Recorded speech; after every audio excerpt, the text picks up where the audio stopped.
Buenos días, vamos a dar inicio a la sesión del día de hoy, la cual va a ser sobre deficiencias congénitas de la fagocitosis y al final vamos a analizar un caso clínico. Agradezco la asesoría de la doctora en medicina María del Carmen Zárate Hernández. Mi nombre es Silvia Rosario Avilés Vargas, soy residente de segundo año de alergia e inmunología clínica y los objetivos de esta charla, bueno, vamos a revisar los mecanismos normales de la fagocitosis, aunque esta clase pues ya la vimos. Vamos a repasar principalmente los implicados en las deficiencias, clasificar las deficiencias congénitas que afectan a la fagocitosis y vamos a analizar de forma clínica, diagnóstica y el tratamiento de los principales defectos. Y también vamos a discutir al final un caso clínico y para aplicar en nuestro razonamiento diagnóstico. De acontecimientos importantes en la historia. El término fagocitosis deriva de la palabra griega, palabras phagin y kitos, que se traducen literalmente como devorar células. El biólogo ruso Eli Metchnikoff fue el que le dio el origen a este concepto. Se dedicó a estudiarlo profundamente en la década de 1980 en organismos marinos invertebrados y demostró que los fagocitos son realmente claves en la defensa contra patógenos y propuso la teoría de la inmunidad innata, que en ese momento, bueno, perdón, la inmunidad celular frente a la inmunidad innata, que en ese momento era lo único que se conocía. Por eso recibió el premio Nobel en 1908 junto con el doctor Paul Ehrlich y pues destaca dentro de sus contribuciones la descripción fundamental o del proceso de fagocitosis en la inflamación. Posteriormente del doctor, pues a través de los años este concepto se ha modificado y obviamente hoy en día ha avanzado bastante. En 1972 se reemplazó el término de sistema retículo endotelial a sistema fagocítico mononuclear. Se reconoce el papel clave de los macrófagos en la fagocitosis y pues los avances en la fisiología han sido muchísimos.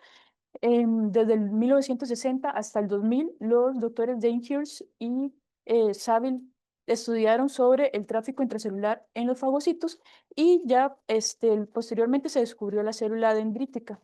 En 1986, Filippo Rossi describió el estallido respiratorio, que es fundamental en este proceso y como vamos a ver también en la enfermedad granulomatosa crónica. Y posteriormente, en el 2004, ya se identificó el citocromo B558 no mitocondrial, que vamos a ver que es también muy importante en el estallido respiratorio más adelante. Ya esto permitió entender más el proceso y los avances que han habido posteriormente en el siglo XXI, que ya nos permiten identificar con precisión los receptores, las señales involucradas, los cambios dinámicos que ocurren en el citoesqueleto y que pues todo esto no se conocía anteriormente. A modo de introducción, podemos decir que la fagocitosis se define como el proceso mediante el cual algunas células tienen la capacidad de reconocer, ingurgitar o tragar, internalizar partículas menores de 0,5 micrómetros. Estos son principalmente microorganismos, células muertas o restos celulares.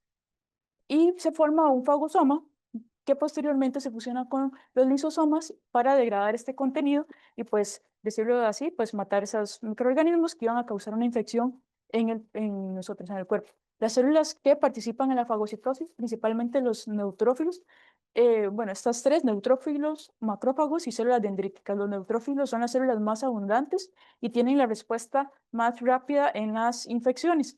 Los macrófagos también van a eliminar restos celulares y en ocasiones también van a presentar los antígenos y las células dendríticas, pues también fagocitan con el objetivo de dejar partes de esa bacteria o microorganismo para ir a presentar a las células, a las T vírgenes para estimular ya también la inmunidad humoral. Entonces, por eso también participa en la fagocitosis. Y pues esto es muy importante porque es el eje central de la inmunidad innata y permite la primera línea de defensa del cuerpo. Este proceso está compuesto por varias partes. Primero hay un reconocimiento de la bacteria y para eso hay receptores especializados en las células que van a detectar esos microorganismos. Después se va a dar la ingestión. La partícula es rodeada por los pseudópodos y se forma una membrana para introducir ese microorganismo a la célula y se va a formar el fagosoma. Posteriormente se da la maduración del fagosoma hasta que se fusiona con el lisosoma para formar el fagolisosoma, donde las enzimas van a degradar esos microorganismos y pues ya se da la muerte de esas bacterias. Eso es así resumido. Ahora vamos a ver cada paso en detalle. Primero va a estar la quimiotaxis, que es el reclutamiento de las células al sitio de infección. El reconocimiento de adherencia, que va a estar mediante dos tipos de receptores, los receptores de reconocimiento de patrones y las opsoninas, que igual ahorita vamos a ver a profundidad. Después se va a dar la ingestión para formar el fagosoma y se va a fusionar el fagosoma con el lisosoma y posteriormente se va a dar la destrucción intracelular de esos microorganismos. Entonces, la fagocitosis inicia con el reconocimiento y la ingestión de los microorganismos, pero antes de que eso inicie, pues tienen que llegar los neutrófilos al sitio de infección y eso se conoce como quimiotaxis, que cuando hay una bacteria es reconocida por los neutrófilos y se dirigen hasta el sitio de infección, digámoslo así, y esto lo hacen por medio de moléculas señalizadoras, que son quimioatrayentes para estas células y hay diferentes tipos de moléculas. Están las derivadas del huésped y las derivadas del patógeno. Las derivadas del patógeno es la clase que ya vimos de receptores TOL. Bueno, esa es una parte importante, que son los patrones moleculares asociados a patógenos, como es los lipopolisacáridos, peptidoglicanos. Y hay uno muy clásico que es este quimioatrayente, que es el N-formil, metil, leucil, fenilanina. Y pues este también a veces se utiliza en algunas pruebas diagnósticas que ahora vamos a ver. Y están los derivados del huésped, que son los C5A, que son componentes del complemento, interleucinas, leucotrienos y las defensinas. Y pues estos les dan las señales a los neutrófilos o demás fagocitos para que lleguen al lugar de la infección. Una vez de que ya llegan al lugar, pues se va a dar el reconocimiento y la adhesión. El fagocito identifica el blanco mediante los receptores, que pueden ser los receptores para patrones moleculares, que van a detectar los PAMs, estos pueden ser los lipopolisacáridos, ácidos lipotenoicos y en los hongos las mananos. Estos pueden ser los receptores TOL y también hay otros como la lectina 1 y receptores de manoso. Esos es los que ya conocíamos. Y también están los receptores opsónicos que son moléculas del huésped. Entonces lo que hacen es que recubren el patógeno para que pueda ser reconocido por los fagocitos. Y las principales son los anticuerpos IgE, que van a ser reconocidos por los receptores Fc gamma y del complemento C3b, que es reconocido por los receptores CR1 y CR3. Una vez que ya se reconoce, pues tiene que haber una adhesión fuerte o firme entre el fagocito y el microorganismo. Y aquí ya participan muchas moléculas, ahorita vamos a ver más a detalle. Y esta adhesión es multivalente, o sea que hay receptores múltiples de ligandos. Con las moléculas hay una activación intracelular por medio de las señales intracelulares para modificar el citoesqueleto de actina y que se pueda dar los pseudópodos para la fagocitosis del microorganismo, hasta la formación del fagosoma. Ahorita igual vamos a ir describiendo también un poquito más detallado cada uno, aunque esta clase es más dirigida a las patologías. Y en estos procesos también ya va a iniciar la activación de funciones efectoras, como el estallido respiratorio, la granulación y la producción de citoquinas y quimosinas, que son fundamentales para completar toda la fase de la fagocitosis. La ingestión es ya cuando se ha adherido el microorganismo al neutrófilo, ya se da el reconocimiento y se activan las señales que reorganizan el citoesqueleto de actina. Como estábamos viendo antes, aquí participa una familia, la GTP, ASAS, RO, RAT y CDC45, que regulan la formación de esos pseudópodos. Se activan algunas otras enzimas y al final lo que inducen es la polimerización de la actina en los filamentos que van a formar como unos pseudópodos alrededor de la célula, al final se van a fusionar y al final va a quedar el patógeno dentro de la célula. Eso es básicamente la ingestión. Posteriormente, una vez de que ya está la bacteria o el microorganismo dentro de la célula, va a haber una maduración del fagosoma y la formación del fagolisosoma.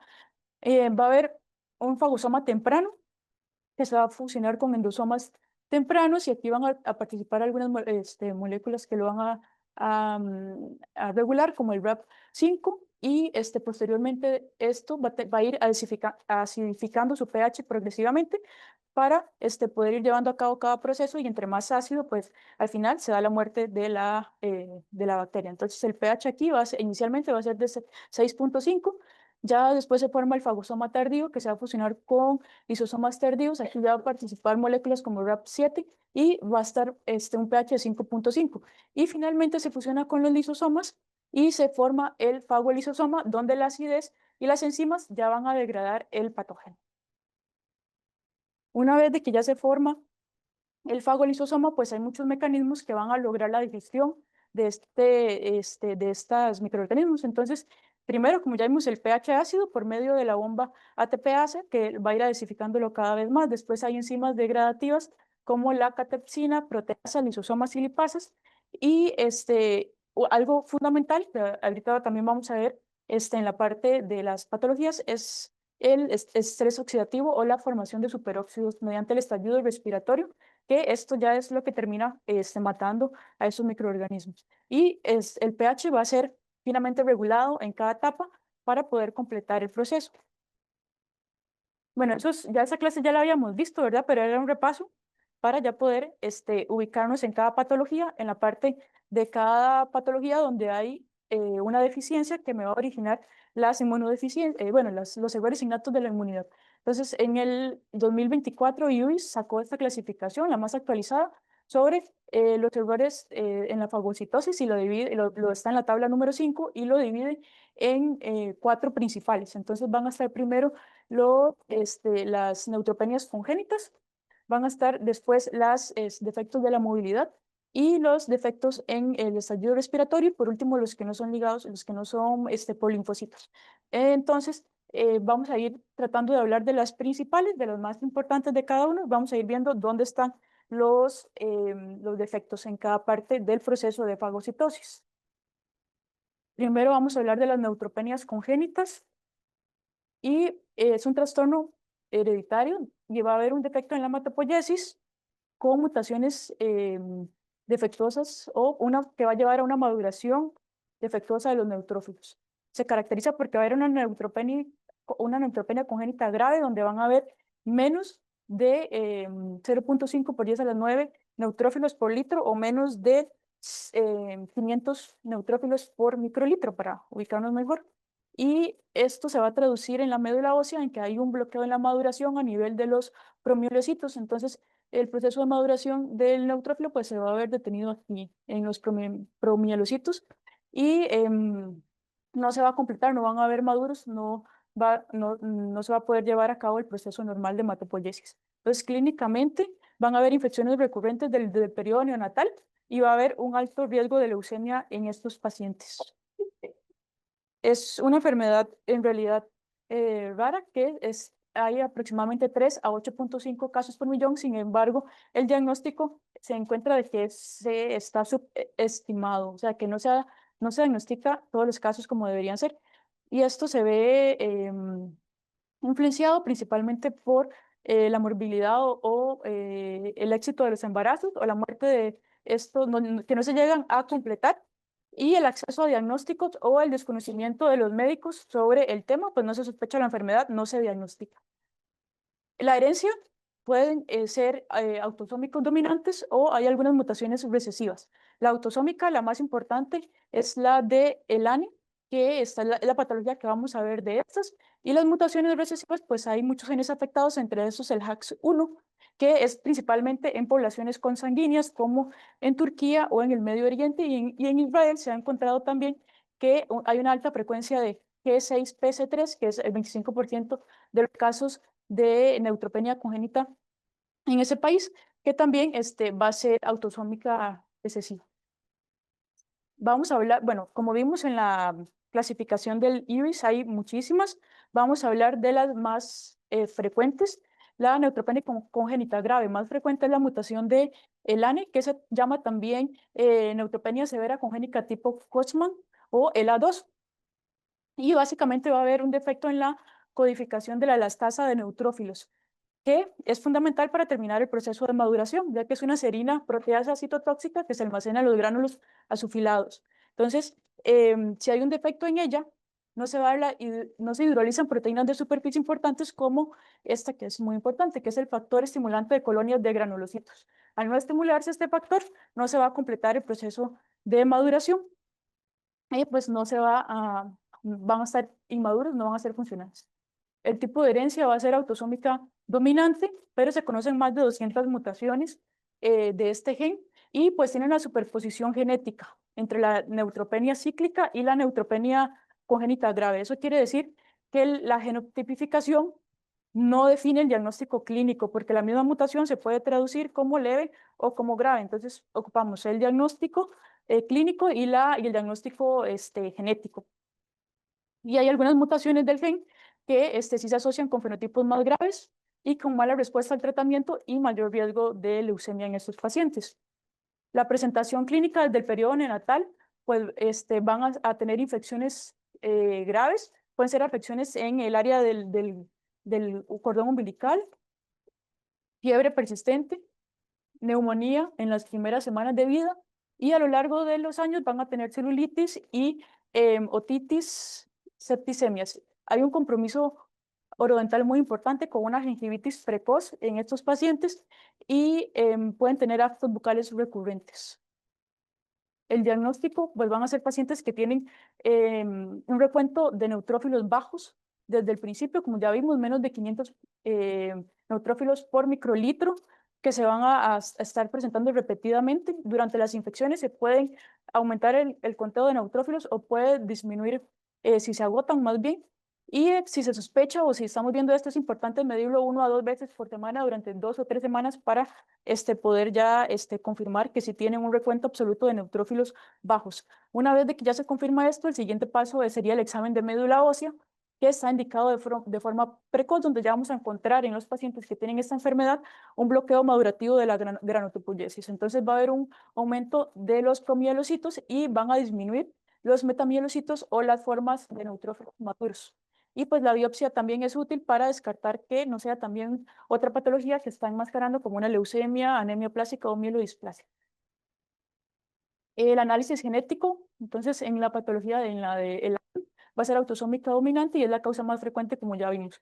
Las autosómicas recesivas, HAX1, y las demás, pues en los casos de consanguinidad, es donde se ha visto más, y raro, pero también hay ligados al cromosoma X, como el gen WAS, y estas pues son raras, pero clínicamente sí son graves. Entonces, cuando ya tenemos un paciente con la neutropenia congénita grave, con alteraciones en la maduración que vemos mediante el aspirado de médula ósea y que no nos calza ningún otro síndrome, vamos a pedir entonces el primer paso es secuenciar primero el gen en line. Si no tiene ninguna mutación, pues si ya se tiene la mutación, se confirma el diagnóstico. Y si es negativo, pues vamos a pedir los autosómicos recesivos.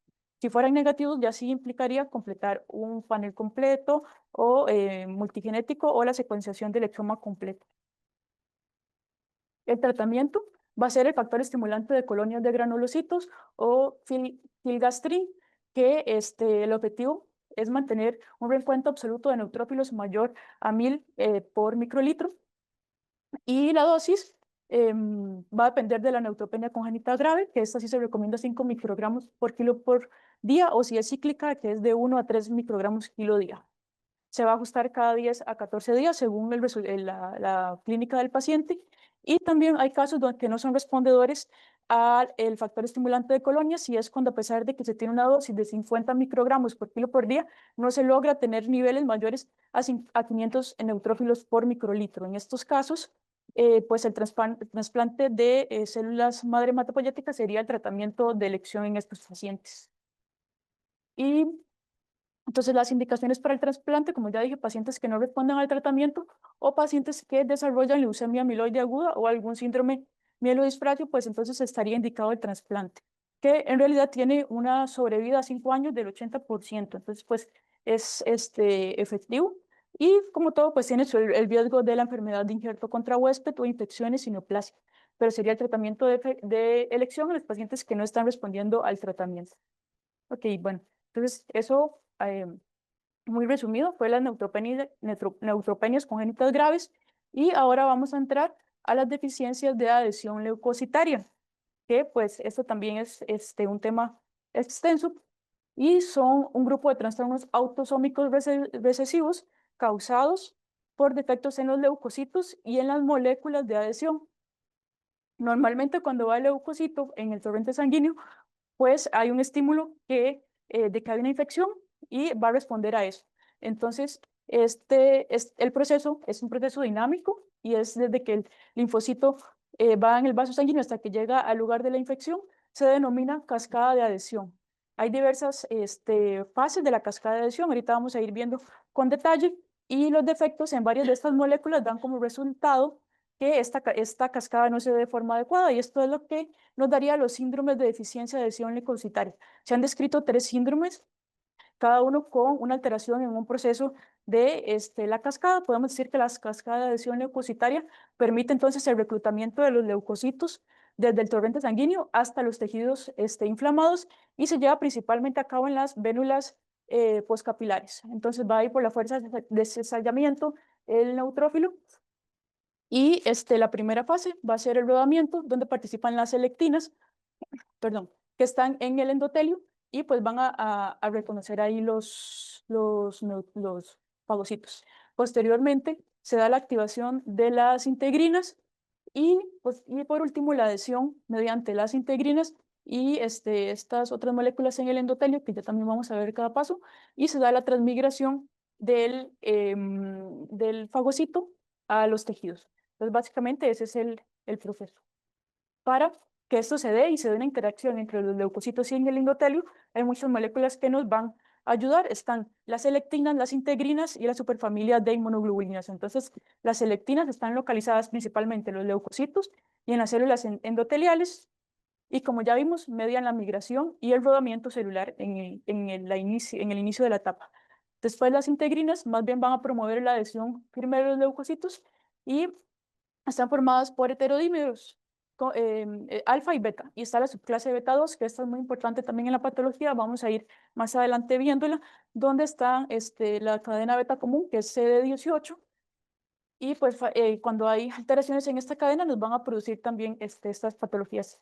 Después está la superfamilia de las inmunoglobulinas, que estos lo que ayudan es en el último paso para la adhesión firme y transmigración de los leucocitos ya al lugar de la infección. Y las principales son ICAP1 y ICAP2.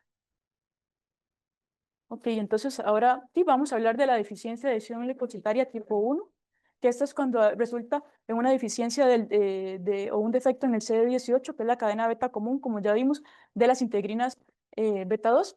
Entonces, si hay un fallo en esta cadena, hay una alteración en la adhesión de estos leucocitos con el endotelio, y no se va a poder dar. Los leucocitos no van a migrar al sitio de infección, y va a haber una desregulación del eje de interleucina 23-17, que va a producir una inflamación crónica, ya que las células presentadoras de antígenos pues sí van a llegar, se va a activar la célula, igual van a presentar los antígenos, se va a activar la célula TH17 y se va a liberar interleucina 17.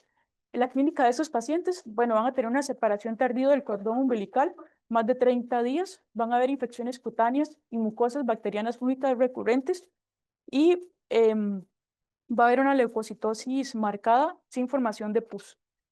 Va a haber una cicatrización deficiente y se va a caracterizar también por una periodontitis severa en la infancia. El diagnóstico, una citometría de flujo. Vamos a ver la ausencia de CD18 y CD11.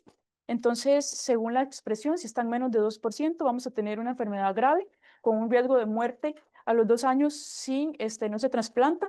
Y si está de 2 a 30%, va a ser moderada con un fenotipo más leve, con una sobrevida más prolongada. Para el diagnóstico molecular vamos a ver una afectación en el gen ITGB2, que ya conformaría el diagnóstico, y vamos a tener hallazgos que va a haber una neutrofilia extrema, pero van a haber ausencia de neutrófilos en los sitios de infección. El tratamiento en los casos leves y moderados, antibióticos, higiene bucal es muy importante, y en los casos graves, pues el trasplante de células hematopoyéticas. Hay terapias que están en estudio todavía, como la terapia génica. Perdón. Y ahora vamos a hablar de la deficiencia de adhesión leucocitaria tipo 2, que también es un trastorno autosómico recesivo, y lo que va a haber es una mutación en el gen CLC35C1, que lo que hace es que codifica el transportador GDP fructosa que va hacia el aparato de Golgi y pues va a producir o también se puede clasificar como un trastorno congénito de la glicosilación porque al estar dañado no se va a llevar a cabo la glucosilación de las glucoproteínas. Y esto es importante en estas patologías de la fagocitosis porque estas proteínas incluyen los ligandos de las lectinas que van a estar en los neutrófilos y al estar dañados, pues no se va a poder acoplar a las lectinas y no se va a dar el rodamiento de los leucocitos. Entonces hay un fallo en la fase desde el inicio del proceso. Esto va a producir una incapacidad de los leucocitos para la adhesión y extravasación y pues no se va a terminar de dar la adhesión. Clínicamente también van a haber infecciones recurrentes desde la infancia, tanto a nivel pulmonar, piel, va a haber una discapacidad intelectual importante y van a tener fallo de metro. En estos pacientes no hay retraso de la caída del cordón umbilical y estos, a diferencia de los demás, pues tienen una mejor sobrevida, pero tienen la morbilidad por el deterioro, sí, el deterioro cognitivo y pues la estatura baja. El tratamiento también responden bien a antibióticos y profilaxis y pues sí es importante el seguimiento con sus patologías periodontales. La la suplementación con la mucosa oral se ha visto que da beneficios y principalmente si se empieza desde una edad temprana en estos pacientes. Entonces, pues sería el tratamiento de elección. Ok. Y vamos a pasar al tercer defecto de la adhesión leucocitaria, que sería el tipo 3. Este defecto es más raro, solo se han descrito 30 personas en el mundo aproximadamente, y em, es una mutación en el gen GRMT3 que codifica la proteína Clindin 3. Esta proteína es importante porque participa en la activación de las integrinas, de la B3, B2 y B1 en las células hematopoyéticas. Entonces, si hay un defecto en esta proteína, pues no se va a dar la activación de las integrinas y esto lleva a que no se dé al no activarse, pues no se va a seguir con el proceso, no se va a dar la adhesión al final, ni la migración de los leucocitos. Em, y esta proteína pues también es importante porque también tiene otro papel en el receptor de fibrinógeno y al estar mutada pues va a tener un trastorno hemorrágico grave estos pacientes. Entonces esa es la diferencia del 3, ¿ok? Del AN3, que va a afectar los leucocitos, pero también va a afectar las plaquetas. Clínicamente va a tener infecciones recurrentes graves, pero también sangrados graves desde el periodo neonatal. Pueden tener hemorragias cerebrales, petequias, melena y hematuria. Y en algunos casos, pues se han descrito también algunos defectos óseos. La sospecha clínica, pues son neonatos con sangrados graves y además infecciones severas y leucocitosis. Las integrinas se van a expresar normalmente pero no se van a activar. Ese es el defecto que tienen. Y la confirmación genética mediante cuando se confirme en el gen PER-M3 o CLIFIN3. Y el tratamiento, pues el trasplante de células madres hematopoyéticas es el único tratamiento curativo por el momento en estos pacientes y tienen un pronóstico bastante desfavorable si no se trasplantan a tiempo. Ay, mm, en resumen, entonces, los tres defectos de la adhesión leucocitaria. Tenemos el uno, que es un defecto en las integrinas en la cadena CD18, que esto va a alterar la fase de adhesión leucocitaria. Los leucocitos no se van a adherir al endotelio. En el tipo 2, que más bien va a ser un defecto en los ligandos fusiculados, no se va a dar el rodamiento, no se van a unir los leucocitos con las selectinas, entonces no va a haber un rodamiento. Y en la CD3 es un fallo en la activación intracelular de la proteína Clindin 3, que esto va a llevar a que no se activen las integrinas. Y bueno, entonces, así como rápido y en resumen, esos son los defectos de adhesión leucocitaria. Y ahora vamos a pasar a otra parte que es la enfermedad granulomatosa crónica, que aquí lo que vamos a tener es un defecto o mutaciones en el complemento de enzimas del complemento de oxidasa del fagocito, o sea, no se va a dar el estallido respiratorio. Y es una enfermedad que es rara, pero sí afecta a 1 de 1000 personas en Estados Unidos.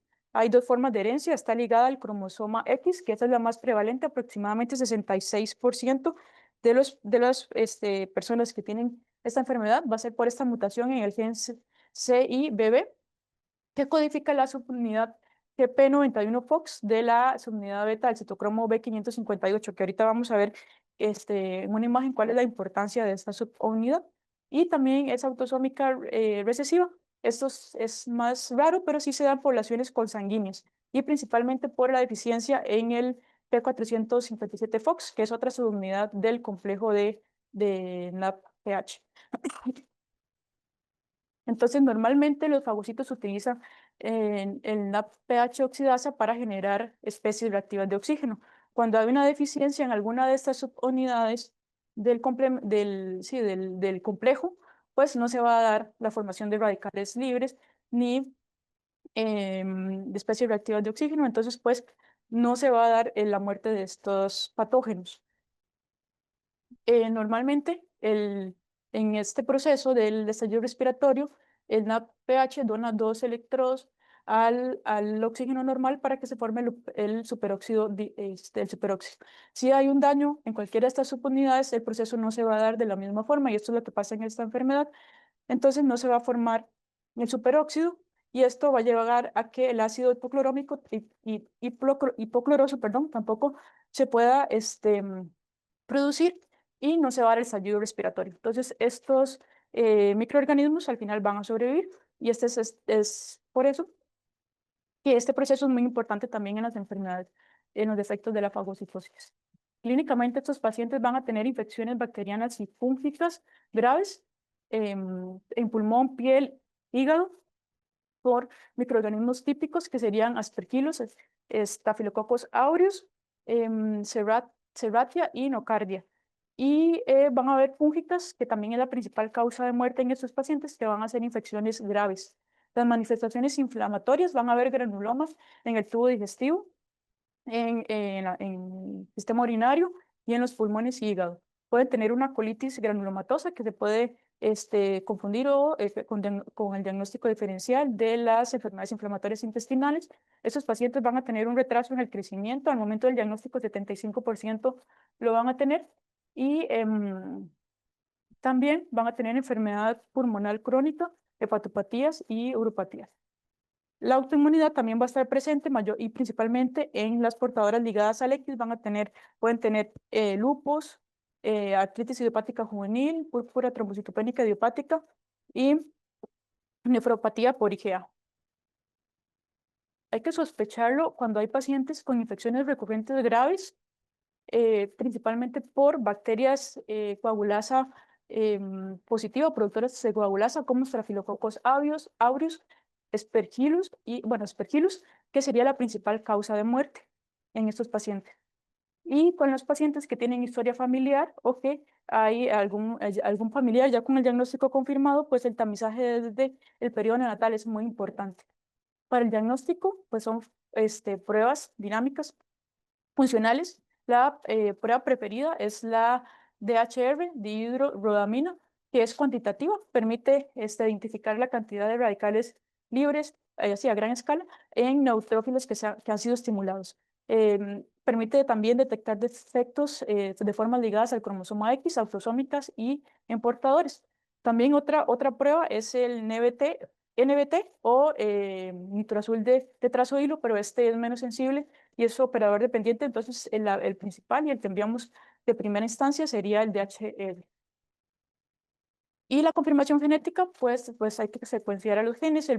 El ligado al cromosoma X sería el CIBB, y los demás pues serían autosómicos recesivos. El tratamiento en estos pacientes es muy importante: la profilaxis antibiótica, la terapia antifúngica y la inmunomodulación. Son las 3 terapias que se aconsejan juntas. Entonces, para la terapia antimicrobiana, trimestoprim, sulfamethoxazol, 5 microgramos kilo día, y antifúngico, citraconazol, 5 microgramos kilo día, que se combinan con el interferón gamma Esto depende del área de superficie corporal. Si es menos de 0,5, le tocaría 50 microgramos kilo por metro cuadrado, 3 veces por semana. Si es menor a 0,5, 1,5 microgramos por kilo, 3 veces por semana. En los pacientes que no respondan a ese tratamiento, pues lo que se ha indicado es el trasplante de médula ósea, que sería el tratamiento definitivo. Y estaría contraindicado si las vacunas vivas atenuadas, como la BCG, por el riesgo de infección diseminada. Ok. Bueno, y por último, vamos a pasar a los otros defectos no linfocitarios, que como vimos, este era el cuadro número 4 de la UIS, y en esta solo hay una patología, que es la proteinosis alveolar pulmonar. Hay muchas causas de que haya una proteinosis alveolar. Puede ser autoinmunes adquiridas, pero la que nosotros vamos a ver, y es un error innato de la inmunidad, es la primaria o hereditaria, que puede suceder por mutaciones en estos dos genes. Está el CSF2RA, que es una forma de herencia ligada al cromosoma X, y el SFR2RB, que es autosómica recesiva. Entonces, lo que va a pasar es que estos genes son importantes para la subunidad alfa o subunidad beta del receptor del factor estimulante de colonias de macrófagos. Al estar estas subunidades defectuosas, pues el receptor va a estar defectuoso y los macrófagos, aunque van a estar, no van a poder degradar el surfactante. Se acumula el surfactante en los pulmones, y esto se traduce clínicamente como una insuficiencia respiratoria progresiva en estos pacientes. Es una enfermedad rara, las hereditarias, menos de 0,1 por millón de habitantes. La edad de presentación es principalmente desde recién nacidos hasta adolescencia. Algunos casos raros se han presentado ya en la edad adulta, 30 años. Y la clínica, pues es una deficiencia o dificultad respiratoria progresiva, taquipnea, estrictores, quejidos, dificultad para respirar, que pueden presentar cianosis, tos crónica, fatiga, intolerancia al ejercicio, pueden tener fallo en bajo talla y bajo peso. Van a tener una hipoxia persistente y pueden tener infecciones respiratorias recurrentes. Y pues lo que esto puede escribir cualquier enfermedad, lo que lo hace diferente es que va a ser refractario a todo tipo de tratamiento, ¿ok? Porque lo que hay es factor surfactante, todo el pulmón.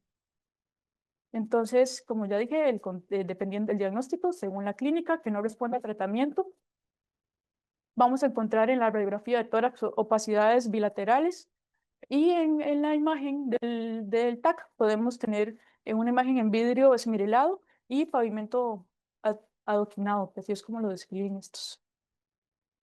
En los laboratorios, lo único que vamos a ver son anticuerpos antifactor estimulante de colonias y macrófagos, que va a estar negativo. Estarían positivos cuando la causa es una enfermedad autoinmune, en este caso no lo es.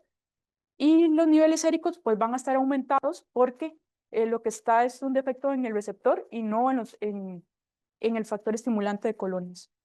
Para el diagnóstico molecular, si ya se sospecha la enfermedad, pues sería igual ver las mutaciones recesivas en alguno de los dos genes, que sería la confirmación genética. El tratamiento, lamentablemente, pues no es muy alentador en estos pacientes. El lavado pulmonar completo es el principal tratamiento, que se hace bajo sedación, y el soporte respiratorio que necesiten.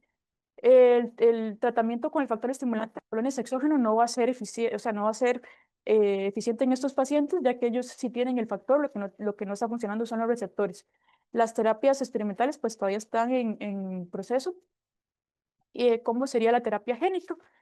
Y en los casos donde ya hay una insuficiencia respiratoria severa que no está respondiendo a los lavados pulmonares, pues el trasplante de pulmón es una opción. No va a resolver el defecto genético, pero va a restaurar la función pulmonar en estos pacientes. Y el trasplante de células madre hematopoyéticas, en algunos casos graves, se ha también realizado, pero tampoco hay mucho estudio al respecto. Bueno, eso sería las patologías los defectos de la fagocitosis. Em, Ahorita voy a presentar el caso clínico y vamos a ir resolviéndolo entre todos. Entonces, para que se despierte, porque le vamos a hacer preguntas. Entonces, caso clínico. Entonces, es un reporte de caso que vimos en la literatura. Son dos hermanos, una niña de 5 años y un niño de 3 años. sus padres son sanos, no tienen más hermanos y son de origen turco, con el hallazgo importante en la historia clínica que sus padres son consanguíneos, pero tienen una historia familiar negativa para inmunodeficiencias conocidas. Ambos niños desde el periodo neonatal presentaron separación tardía del cordón umbilical y episodios hemorrágicos a repetición con sangre en heces, hematuria, sangrado gingival y petequias. Ambos necesitaron múltiples transfusiones desde el periodo neonatal o lactantes y además presentaron infecciones pulmonares recurrentes. Ambos tenían retraso del crecimiento con peso y talla inferior al percentil 3 para la edad y leucocitosis persistente en ambos con más de 30.000 leucocitos, neutrófilos 23.000, con plaquetas que estaban normales. Entonces, ¿cuál sería la sospecha diagnóstica más probable en este caso? A ver, ajá, por, así, muy bien. Sí, muy bien. Las plaquetas van a estar normales, pero sí va a estar deficiente el receptor del fibrinógeno. Entonces, por eso va a presentar hemorragia en estos pacientes también. ¿Y qué estudios complementarios le solicitarían a este paciente, a estos dos pacientes?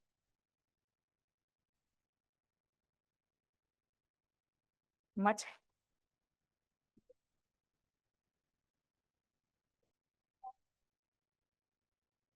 Ajá, ajá. Sí, o sea, en este caso y en esta patología, vamos a tener todo normal. La subpoblación de linfocitos van a estar normales, las inmunoglobulinas y en esos pacientes estaban dentro de los rangos normales. La citrometría de flujo de CD18 y CD11 va a estar, está en 95%, que se considera normal, porque pues, como dijo Marx, estaría afectado, pero en LAN 1, en este caso no. Y los grupos sanguíneos también estarían sin hallazgos relevantes. Y la confirmación sería mediante el estudio molecular, que en estos pacientes, ambos pacientes tenían una mutación homocigota en el gen PERM3, T3, que sería el causante de una deficiencia de la adhesión leucocitaria tipo 3, en este caso, porque es el que codifica la proteína Kinlin 3, que es la que está dañada en este caso. Y en estos pacientes, ya una vez que tenemos el diagnóstico, ¿cuál sería el tratamiento de elección en este caso? Ujú. ¿Cuál sería? Ajá, sería de una vez el trasplante de células madres hematopoyéticas. ¿Y qué pronóstico tendría si no se trasplantan? Sí, sería muy malo, probablemente fallecerían tempranamente. Y pues a ambos niños se les realizó un trasplante de células madres hematopoyéticas con donantes compatibles no familiares. El hermano mayor lamentablemente falleció 3 meses después por una bacteremia grave y pues por una enfermedad de huésped, em, injerto contra huésped. Y el hermano menor, pues sí, su trasplante fue efectivo y actualmente está vivo y en seguimiento. Pero pues sería el único tratamiento con sus riesgos. Entonces, este caso, pues es como ya dije, un defecto de la lesión leucocitaria tipo 3 que se confirma genéticamente como está establecido, porque sería la única forma de confirmarlo, con afectación sistémica, hemorrágica, infecciones y del crecimiento.